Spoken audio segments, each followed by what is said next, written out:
The federal government shutdown has entered its 43rd day, the longest in U.S. history. The House of Representatives returning to session today after a 54-day recess to vote on a short-term funding bill to end the shutdown. The Senate approved the funding measure Monday after 7 Democrats and an independent senator backed the Republican bill, even though the bill did not include an extension of the Affordable Care Act subsidies, which had been a key demand for Democratic lawmakers. Some Democrats in the House, including our next guest, congressmember Khanna of California, are now calling for Senator Chuck Schumer to resign his position as minority leader. Ahead of today's funding bill vote, House Speaker Mike Johnson scheduled to finally swear in Democratic Representative-elect Adelita Grijalva, who won a special election, but Johnson refused to swear her in for 7 weeks. Grijalva has said she intends to be the final signature needed on a discharge petition to force a vote on the full release of the Epstein files by the Department of Justice. Democratic Congressmember Khanna of California joins us now from Capitol Hill. Let's start with the shutdown ending and your call for Senator Schumer to step down as Senate Minority Leader. Can you explain what exactly happened and what you want to see happen today, Congressmember Khanna? Well, he failed to meet the moral test of this moment. There are 20 million people in this country who are about to see huge premium hikes in their health care. Premium hikes going from $44 a month to $2,600 a month. And we got no concession, no extension of the health care tax credits. That's what we fought on. We should have continued to fight for health care. What this does show is the entire health care system is broken. We need Medicare for all. We need to actually get national health insurance in America. But at the very least, we need to protect the Affordable Care Act subsidies so people aren't losing their health insurance. I want to go to Senate Minority Leader Chuck Schumer speaking on the Senate floor Sunday. We asked President Trump to step in and meet with us to deliver lower health care for Americans, and instead, Donald Trump has taken the American people hostage. From cutting off food aid to hungry families and vets and seniors and kids, to manufacturing flight cancellations, to cutting off home heating aid, while he builds a billion-dollar ballroom with gold-plated toilets. Therefore, I must vote no. This health care crisis is so severe, so urgent, so devastating for families back home that I cannot in good faith support this CR that fails to address the health care crisis. But the key here is, Congressmember Khanna, although he voted against, he's also the leader of the Democrats.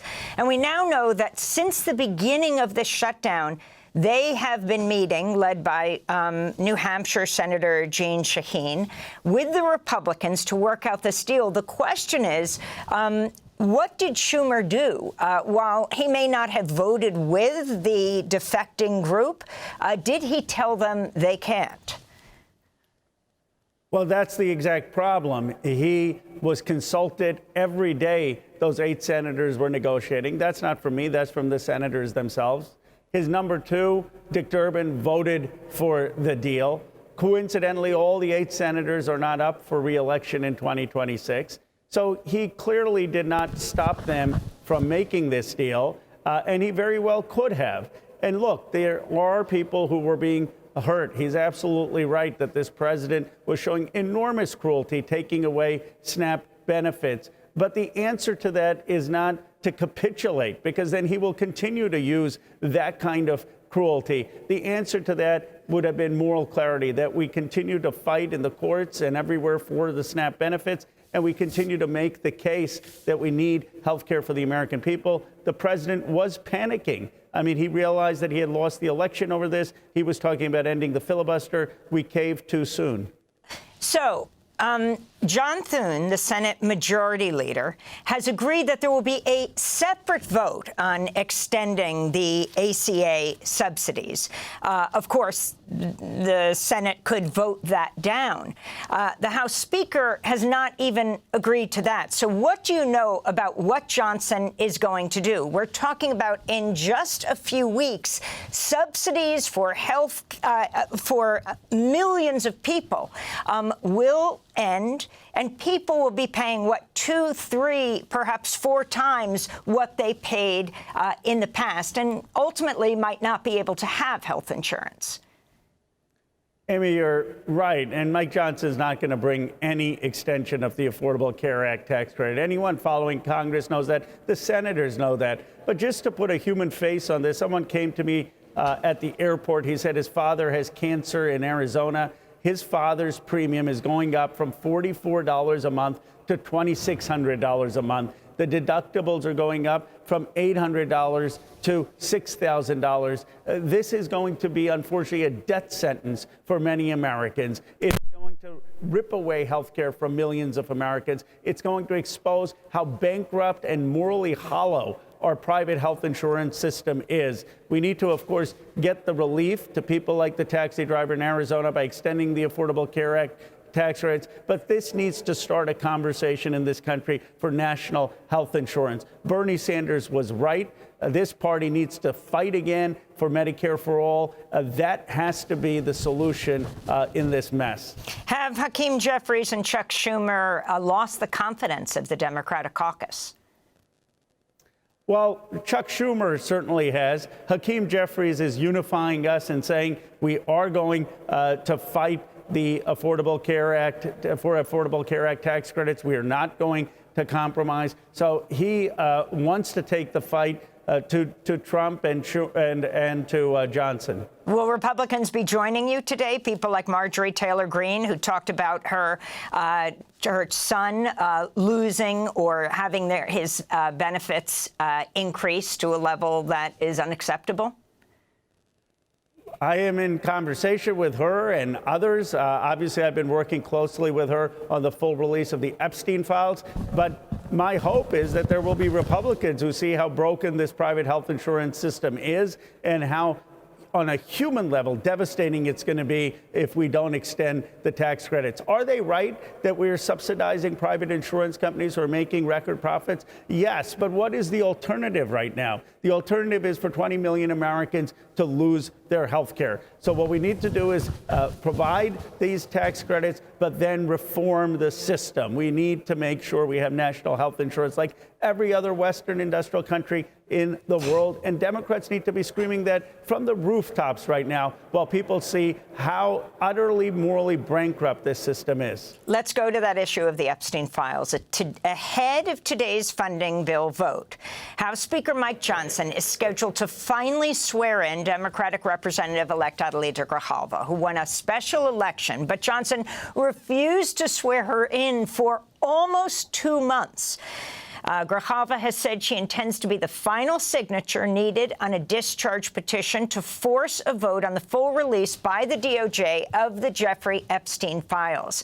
Congressmember Khanna, you and Republican Thomas Massie of Kentucky have led the bipartisan effort in the House to force the release of these files. Can you talk about what the swearing in of Adelita Grijalva means? And do you think that Johnson shut down the House over the Epstein files so that he didn't have to seat Adelita Grijalva? I do. Otherwise, why else would he be delaying the Adelita Grijalva swearing in? If the shutdown wasn't about the Epstein files, he should have sworn in Adelita Grijalva. So it's obvious that it had something to do with it. But look, this has been the last 5 months of Thomas Massie in my life. We have been fighting for justice for these survivors. We've been fighting for a politics that is about forgotten Americans as opposed to this corrupt Epstein class. And we're a few hours away from Adelita Grijalva being sworn in. Now, I'm on pins and needles because the White House is putting tremendous pressure on those 4 Republicans who've signed the petition, trying to get them off. But as soon as Adelita Grijalva gets sworn in today, she will be the 218th signatory. Once she signs, it's locked. Then you cannot remove your name. And at that point, we will get a vote by early December on the full release of the Epstein files. That will be a historic vote. And I'm hopeful that we may get 40, 50 Republicans voting with the Democrats. The first time something like that has happened since Donald Trump walked down the escalator. Some people say this could be the first day of him being a lame duck, the day that bill passes. So let's go to this question of the whistleblower telling the House Judiciary Committee ranking member Jamie Raskin that Maxwell is getting concierge-style treatment at the minimum security prison camp she was transferred to after speaking with Trump's former personal lawyer, Todd Blanche, and that she has appealed for a commutation. The whistleblower saying inside the prison camp, they're saying she won't be there for long, this possibility of commutation or pardoning, and how she's being dealt with, even at this minimum security prison, differently from the others who were there.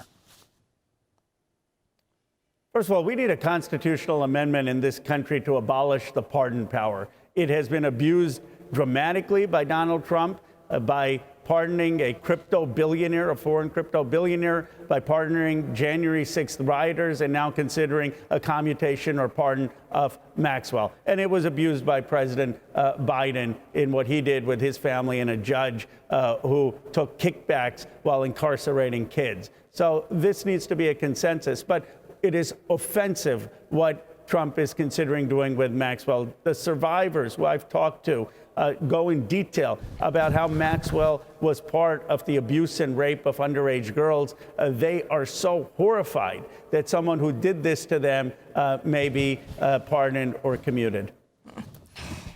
Congressmember Khanna, we want to thank you for being with us from Capitol Hill, Democratic congressmember from California. Thanks for watching Democracy Now! On YouTube. Subscribe to the channel and turn on notifications to make sure you never miss a video. And for more of our audience-supported journalism, go to democracynow.org, where you can download our news app, sign up for our newsletter, subscribe to the daily podcast, and so much more.